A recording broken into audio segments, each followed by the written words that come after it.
Welcome back to Genesis Custom Sabers. This is a new one that I'm finishing up for a client. It is the first of the Crystal Focus 5s that I've got to touch, get my hands on, and work with. This is, of course, a next level in the bone simulated Krayt Dragon Bone hilted saber. It's powder coated with what I'm calling a carbonite color and some exposed aluminum. Brass buttons. This has got the Crystal Focus version 5, and it's got a blue P4 LED, a 7.4 volt lithium ion battery. Some other cool features of the Crystal Focus 5 is that you've got a 7-segment LED bar graph in there. So if you fire it up, you get a lot more action to the animation. I'll put it on a different sound font so you can see. As with all Crystal Focus Saber Core sound cards, you've got an activation button and also an auxiliary button. You can hold it down to enter the menu. Arrow, shutter point. Let's try the shatter point one. It gives you, in between sound fonts, it gives you a bar graph or an animation of the level of the battery, so you can see the battery's almost full. Once the battery drains down, it starts to go lower. You've also got an indicator that tells you which sound bank it is. 1 is down here, 6 is up here. This is sound bank number 5. So I'll give you an idea of what. Well, I'll show you the animation first. So I've done a couple of my own custom animations like this one, and they just run in the background while your saber is playing. So I'm going to try to have a different one for each of the 6 sound banks. One thing that's really cool about the Crystal Focus version 4 that I've been waiting to try out is to get a blade in there. Depending on the orientation of how you hold the saber, you get a different ignition sound that's programmed in there. So you get a sound like this, or you can get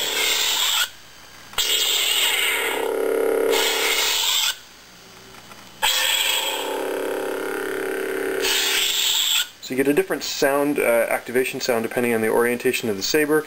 You've also got 2 power down sounds, one if the saber's in motion. I don't know if I can activate the differences here.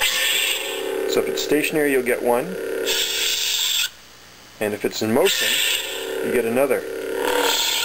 Yeah, pretty cool, huh? So there's a lot of customizable options to the setting. With this one, I've got it set up so that the bar graph, the PLI shows for a little while, and then it goes into deep sleep mode. So now, you can set it so that if you shake the saber, it'll go back into ready mode. This one, all it takes is you touch the auxiliary button, and it puts it back into ready mode. Of course, whether it's in ready mode or deep sleep mode, you can fire it up at a moment's notice. The sound font or the sound card works really well. I was a little bit nervous that the CF5 is a completely new sound card, and I've become so used to the Crystal Focus versions 3 and versions 4 that I wondered how different this one was going to be, and I'm really enjoying all the different features. With this saber, just to kind of, especially for the user, it comes apart with a hidden set screw. Now you can see 3 that are in line there. This one holds on the bone, this one holds the emitter together so that the buttonholes are all aligned perfectly. The only one that ever needs to be touched is the middle one. So with an Allen key, 1/16 size, if you tighten it, so clockwise, 1 full turn, what that does is it opens up the joint in there. Now I want to be careful that I've removed the kill key, and so what I do is then I just pop open the saber.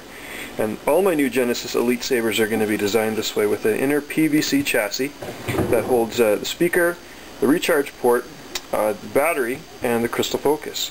And you'll notice that the Crystal Focus version 5 is mounted inverted in there, so it can be popped out of the clips that hold it, but I recommend against that. All that a person would need to do is to insert the kill key, shutting off power to the saber.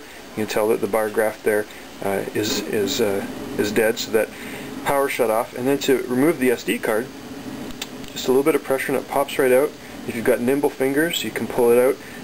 If you have really fat, chubby fingers in it, you find that you have trouble doing that, what you can do is just gently and carefully use tweezers or needle nose pliers, and you can remove the micro SD card, pop it in the adapter that goes into your computer to format it and change the files. When it's time, you just pop it back in there, spring loaded, click, ready to go. Perfect. So that's how to operate this one. Of course, with any of my Elite Sabers, I've designed them so that I can repair them, but the user is not permitted to take apart any of the upper part of the Saber or the battery or the connections underneath, otherwise they void the limited 90-day warranty. Of course, if you are a Saber smith and you buy a Saber like this, you may find taking it apart irresistible. I know I do. Just be aware of that. Like with all my Elite Sabers, this one is fully dualable. It's designed to withstand. Whoops! I want to make sure I unscrew or counterclockwise until that tightens up. It's clockwise to loosen the joint, counterclockwise to tighten the joint. So now that is solid. That's not going anywhere, and that Saber is dualable. So I hope the client who commissioned this one enjoys it. I think it's a fine Saber, and definitely a plug for the Crystal Focus version 5. If you can get your hands on one, highly recommended.